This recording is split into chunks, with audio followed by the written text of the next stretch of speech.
Hey folks, welcome back to the Portable Gamer. Welcome back to Farming Simulator 2017. Welcome back to Upton Farm. So this is right where we left off, with one, hopefully, notable difference. And that difference is, after many tries, I think we're running smoothly. This has run for about, a dozen cycles in a row so far. I did a couple things, and I don't know if this is of any value to you when you're trying to do this, trying to get courseplay to work.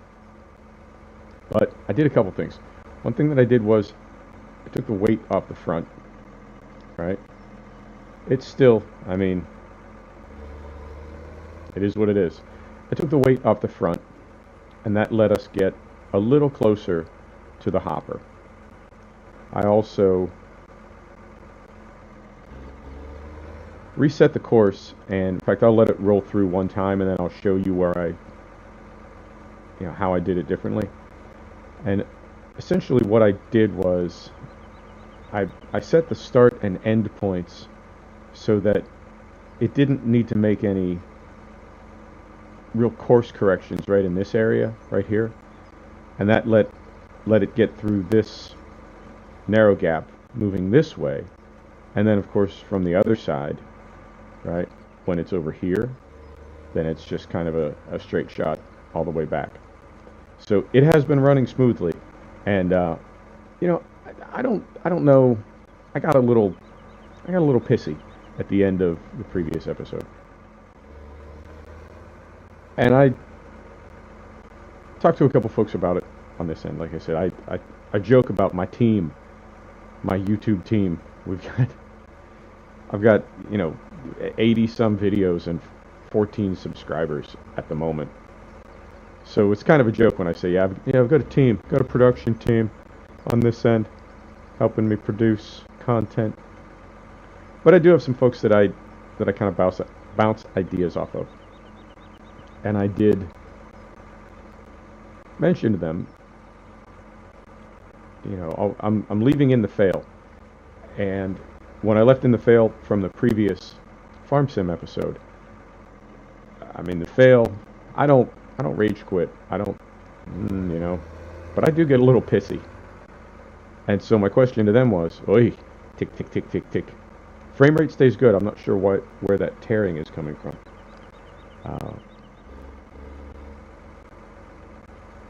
I don't rage quit, but I do get a little pissy, and I asked my folks, how do you feel about me posting that video? How do you feel about me leaving that in? And they said, leave it in, man. The whole point of your channel, the whole point of what you're doing is, it's a little bit immersion simulation gaming. So we're pretending that we're really watching a tractor drive around, right? We're simulating being on a farm. But we're also kind of digging the fact that we're gamers, right?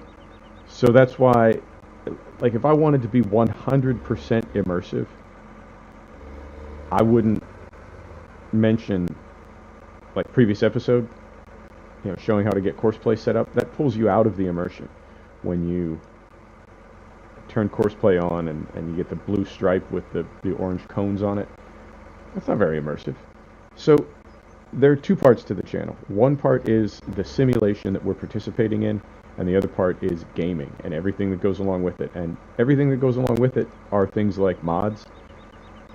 But what goes along with mods are mod conflicts. And when you heavily mod a game, and when you work with unauthorized mods like Courseplay, I don't know if Courseplay's ever been in the Giants mod hub, which doesn't make it an unauthorized mod, but you know what I mean.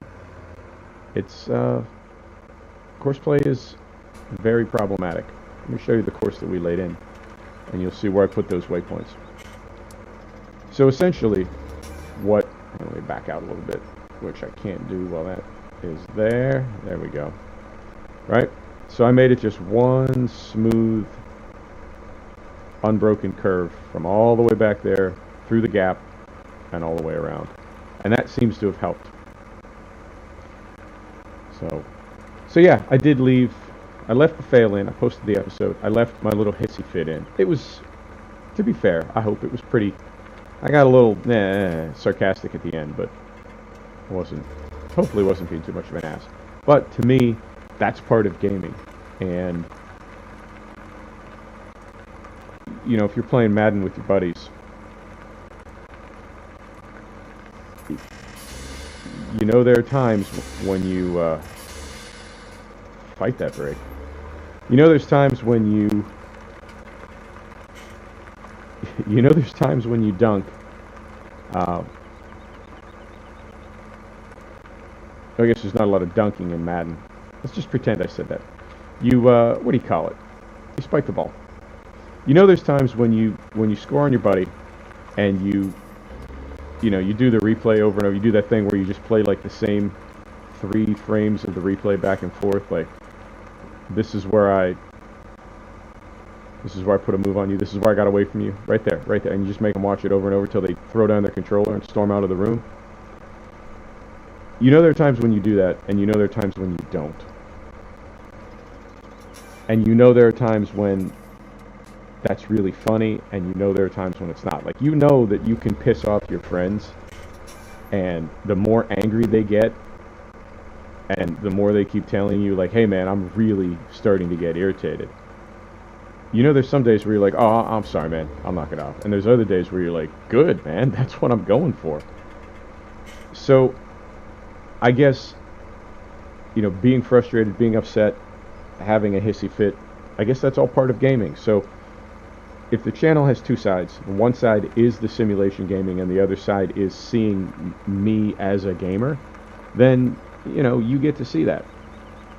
And I definitely want it to be, I don't want it to be uncomfortable or awkward or anything. Like, oh, you know, this guy's about to blow a head pipe and start, I don't know. You can't even make jokes about doing terrible things anymore because so many people have actually done terrible things. But you know what I mean. Like, oh, he's going to snap. That's not, I don't want to see that. That's not fun. Although, it is YouTube, so there are plenty of people that love to see that kind of stuff. But you know what I mean.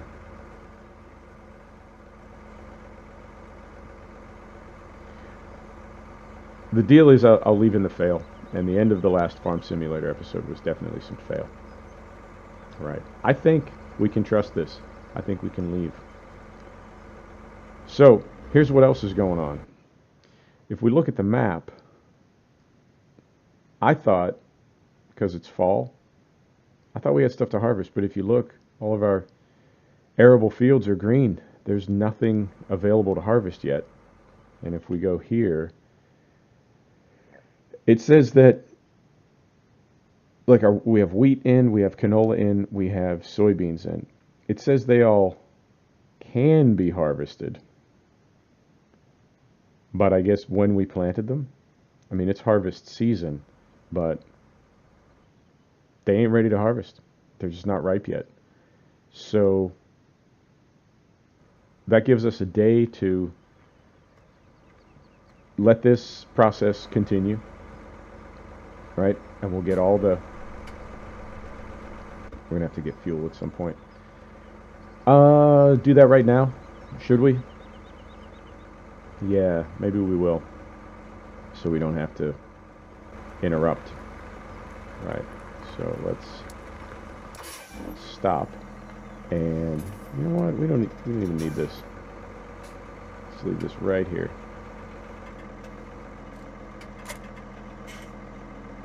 So we're not... Come on. So we're not taking that down to the store with us. I'll get rid of course play.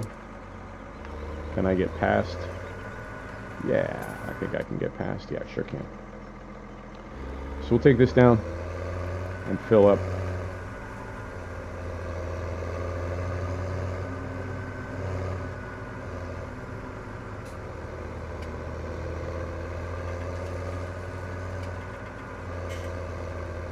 So yeah, bottom line is we can't harvest today anyway, and I mean, I'll lay it all out for you. I'm kind of on the fence about how to harvest, and here's what's up.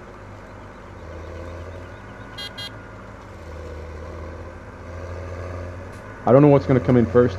Typically wheat comes in first, then canola, then soybeans. if our wheat comes in first, we don't have any rain on the forecast other than tomorrow, but I don't think, because things, seasons is all divisible by threes, so you can have 3-day, 6-day, 9-day, but it's all divisible by threes. So when we're in 9-day, like we are right now, that means things happen on the first day of a season, the 4th day of a season, and the 7th day of a season. So since we're 9 days, that represents like the first third, the second third, and the third third of a season. If it were a 6-day season, then it would be the first, the third, and the 5th, right? But it would still represent the first third, the second third, and the third third. You with me? You feeling me? So bottom line is, tomorrow is the 3rd day of autumn. Nothing's going to happen on the 3rd day of autumn. The crops will come ripe on the 4th day of autumn. So we have all day tomorrow. I'll skip ahead. I don't think anything's really going to happen tomorrow. So I'll skip ahead, and it's going to rain anyway. If we don't get the rest of this silage in today, I'll do it tomorrow off camera. Tomorrow, game day, off camera. But that takes us to the 4th. So on the 4th, we won't have any rain forecast for the rest of fall. And the reason that's important is when we harvest our wheat, we're going to have a straw windrow. So what do we do with that? And there's a couple things that we can think about. One thing is to buy a baler, bale it up, and sell it as bales. And here's the thing, we're going to pay like 150,000 pounds for a baler, and we're not going to sell 150,000 pounds of bales. So we'll have that baler for the future, but until next harvest, we'll just be carrying debt. Now we can use it to bale hay, right? But we'd have to get a tedder, and tedders aren't terribly expensive. So that's a possibility, right? The other thing we can do is just pick up that straw with our loading wagon that we have parked up at the sheep pasture and just sell it as straw. We won't get as much money for it, but we won't have to spend any money. So that'll be sort of like pure profit, right? So that's another possibility. The other thing we can do is not throw a windrow at all and just throw chaff out the back of the combine harvester and not even mess with it. So on the one hand, we would be throwing some money away because we could sell that straw, but on the other hand, we'd be saving a lot of time and some fuel. So, you know, my first temptation is, well, we'll get a baler, right? We'll bale it up and sell it. But that would mean bringing a lot of equipment to this side of the map, right? And I don't know economically if it would even be worth it. The only reason we planted wheat, I mean, we were optimistic when we planted wheat, and the reason we planted wheat instead of all canola, because canola obviously sells for a lot more than wheat, we did it for the windrow because we wanted to get some bales going, because we will have some cows and possibly some pigs at some point. So we don't, and we might not for a minute. So I don't want us to feel like, you know, good money after bad, or is it bad money after good? I don't want us to spend money trying to do something with the straw windrow from the wheat, because we planted that wheat with one goal, and things are a little different now. So maybe we just have it come out as chaff and call it good, and don't even try to gather it up as straw, loose straw, with the loading wagon. So if that's the case, then we're not under any time or pressure constraints as far as, you know, rain. Is it going to rain on that windrow? If it does, it's going to rot. If it sits out overnight, we're going to lose a little bit of it. If we're not doing anything with it anyway, or if it's not really a priority to do anything with it, then who cares? You know, let it rot. So I was going to start on this side of the map, and I had this whole big plan. Okay, we'll bring the rake over, or if we get the CR 1090, it's got like a 45-foot header on it. You don't really need a rake because it's bringing in so much wheat that it makes a pretty fat windrow even without raking it. You know, I had all these plans. We're going to get a baler, then we have to get a bigger trailer. We have to bring the T6 over, get a bale spike, because we're going to be gathering up bales and putting them on the trailer. Like, It was this whole big plan. And the more I think about it, I think, that's a lot of money to spend on a baler right now, and we're not going to sell 150,000 pounds of bales. We're just not. So we can make hay bales, but that's really what we'd be getting the baler for. Like we'd offset some of the cost of the baler by selling straw bales, but really it would be to make hay bales to feed the sheep over the winter. But again, for 150,000 pounds, we can buy a lot of bags of grass over the winter if we need them. And we're going to have a second cut of grass as it is. So we can wait. We can wait on a baler until second cut. I'm really sorry about that bar up on top. It seems to happen more up here. I don't know what causes it, and I do apologize. We can wait until we're doing our second cut of grass and see what our finances look like, and maybe then is the time to get the baler and the tedder. So for now, I think we're just going to get combine harvester,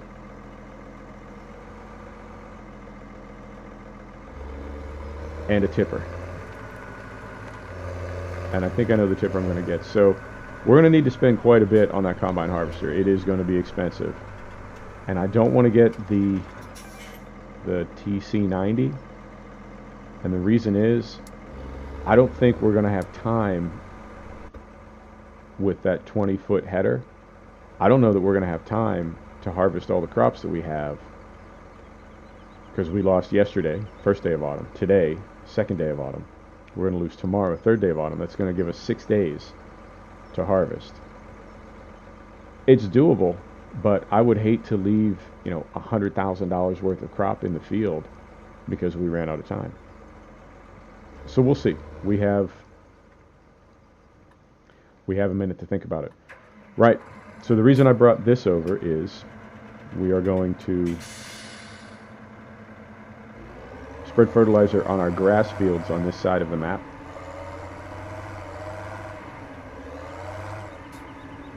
And then we're going to head back to the farm, and there are some other grass fields on the other side of the map. I probably will not fertilize all of them on camera. I think you know what that looks like. But I did want to show you that with enough time and patience and enough tries, you can get Courseplay to unload a bunker, which it's doing nicely now. And that frees us up to drive down. We'll spread some fert down on those grass fields, and we'll probably call it an episode right there. I might drive back up the hill and peek in here and see how the T6 is doing, but I'm not, because we've got, 6 or 7 grass fields. I don't think you need to see me fertilize all those. Right. So now I gotta remember where all these are. I think we didn't, no, we didn't do the little one. Okay, so we just did the field with no number between the dairy farm and the pig farm. And then the 2 numbered fields further down. Okay, I think that's right. Take a look at the map. So yeah, we're finally making money. We sold that wool. I wish we had a little bit more wool. I'll take a look down here. I think wool production stops in the autumn. Yeah, I'll take a look. Take a look when we stop. But I don't see a new wool pallet spawning, so I think we're done with wool for a minute. I'm glad we sold what we did. And now we're making money from silage, and that was our goal. And it'll just keep, the T6 will keep dumping it in there, and we'll keep making money until that bunker is empty. And hopefully we'll make about 175,000 pounds when it's all said and done. And that won't cover all of our debt, but it will knock a big chunk of it off, and it will also free up loan cap so we can buy our CR 1090. And depending on how the money works out, I may rent one. I don't really want to, because it'll be, probably when it's all said and done, between 50,000 and 100,000 pounds to rent that, and that's quite a bit to just to rent. I mean, it's afterwards the money is gone. So right, this is this little field with no number right here, and then we'll do 29, 33, and this little, get rid of that, and this little one in the middle. 1, 2, 3, and 4. Okay, cool. So we zoom out a little bit, and we should be able to see this.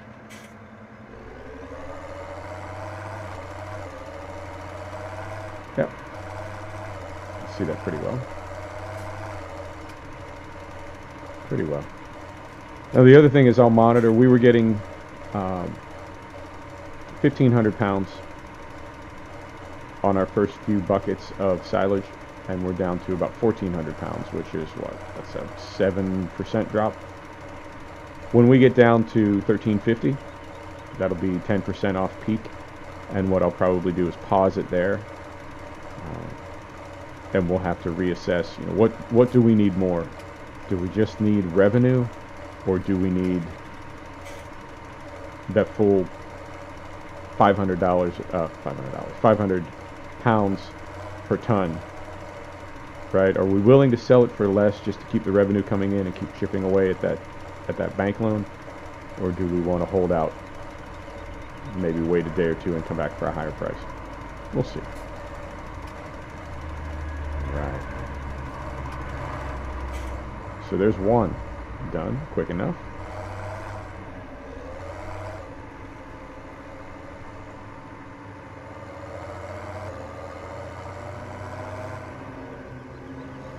I really enjoy face tracking, but I find that it's pretty, how do I want to say it?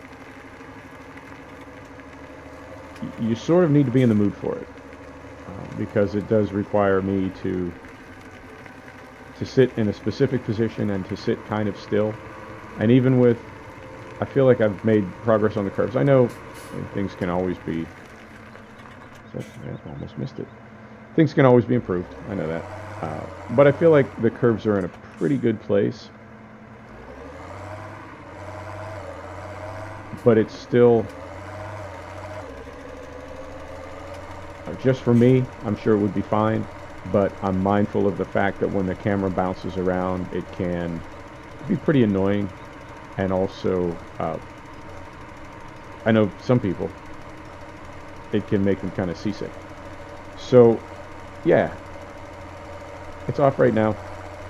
It's definitely something I want to use again. I just need to sort of get the,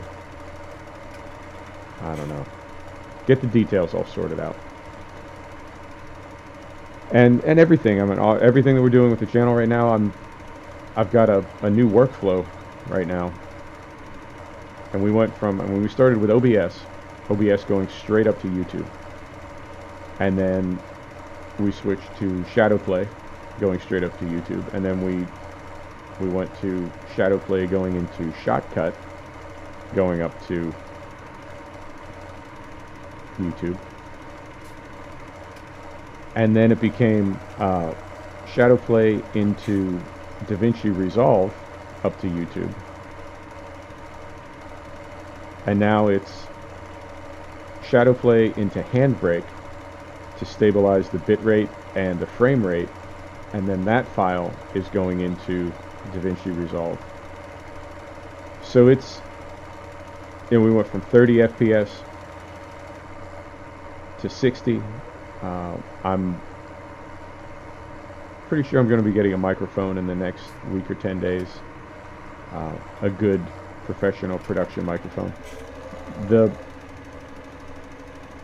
quality of the microphone that I'm on now, which is the onboard microphone in my Logitech Artemis G33 headset, I think it's pretty good for what it is.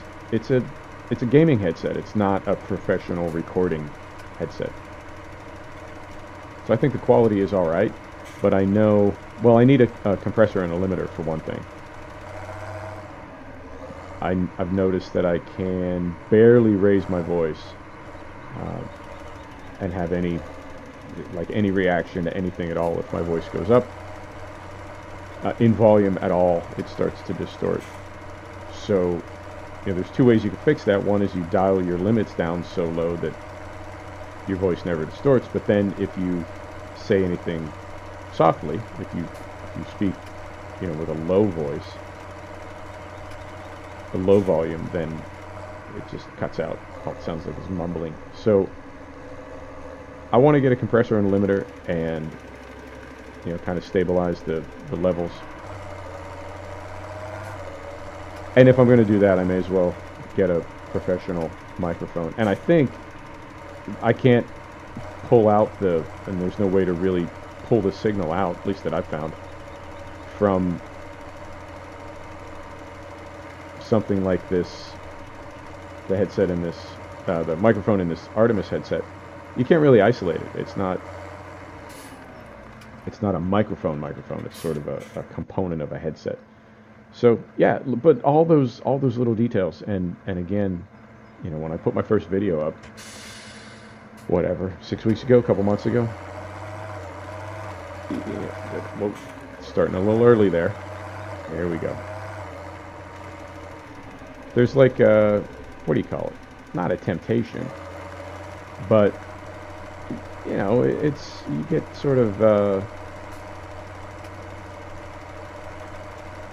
pleased to see a result, you know, because that wasn't the very first video that I ever did, the one that I posted, the first one that I posted. But you still get kind of a thrill, like, oh yeah, I'm doing it. And then you take a look at it a day later and see all the things that you could do better. So you do in the next one, and then you look at that and see all the things you could do better, and you just keep repeating the process. And I realize we're almost 100 videos into this, and as many times as I've reviewed the work and thought, oh, that's not terrible, I apply some of the things that I've learned, and then when I go back and look, I think, oh yeah, it sort of is terrible. So I'm leaving it up there to be able to compare. You know, that I can look back. When we get to video number 100, we can compare 100 to 1 and see, you know, what improved and what still needs to improve. But at this point, I feel like the audio is a big part of what I want to be different and better. I would love to get some type of almost like a console going where I could mix everything. What I need to be mindful of is that I don't end up with a big production facility. I need to keep, I am a portable gamer, and I am working out of a hotel room at the moment. So I do need to keep it portable, and I can't, you know, even small things, enough of them put together can start to kind of weigh you down. So while I would love to have some type of an audio setup that would allow me to kind of mix in different inputs, you know, essentially it would be like a studio mixing board, and I would plug things into that and then run it in via USB. But then you need ADA equipment, and it's just, everything leads to something else. So there is definitely a level of quality that I want to get to, but I can't. Well, for one thing, I do have a budget for this. I don't have unlimited resources to pour into this. But mostly it's the space. You know, I just don't want to end up with a ton of stuff that I'm carting around. I would love it if, I mean, at the moment, my whole gaming rig fits in my messenger bag, and I would love to keep it that way. I mean, not... I've got a big Logitech G910 keyboard. It's massive. I've got a G13 panel. My flight stick. You know, obviously that stuff doesn't fit in a messenger bag, but the core of my system, which is my laptop, obviously, my headset, and my gamepad, my game controller, that all fits in my messenger bag. And I kind of want to keep it that way, you know, at least when I'm on the road. When I'm back at my apartment, I can stretch out a little bit and have my big monitors. That's different, but for now, got to keep it compact. And that's another part of the challenge. is that, you know, what can you do with a system that has to stay portable? And that's, to me, that's sort of half the fun of what we're doing, is that I don't have some big, you know, 16-core liquid-cooled desktop system. I would love it if I did. I would love to have, you know, 350s set up, but it's working within limitations, and that can have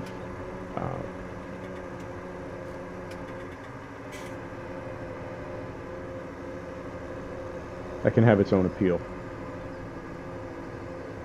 It's easy to do a lot with unlimited resources, but it's very satisfying to do a lot when your resources are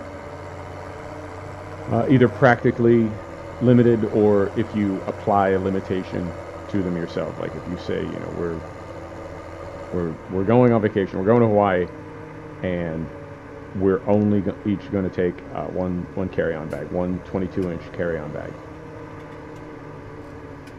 It's just a fun game to play, you know. What do you really need to take with you if it all has to fit in a 22-inch carry-on? So that, to me, that's kind of an artificial limit that you just made up. But it's still fun to challenge yourself that way. And then, obviously, other times there are situations where life puts the limits on you, and they're not arbitrary, and they're not by choice, but they're still, yeah, every time we go past that same, in fact, let's test it right now. Let's test it right now. Every time we go past that same point in this little driveway, that bar appears. So let's go back up here. Right on, come on. Right.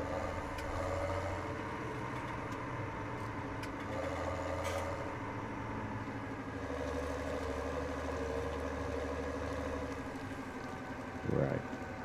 So we're back here. No bar. And it's about, I'd say about 2/3 of the way down this little driveway that bar appears. It seems to appear fairly consistently. Let's see what we get.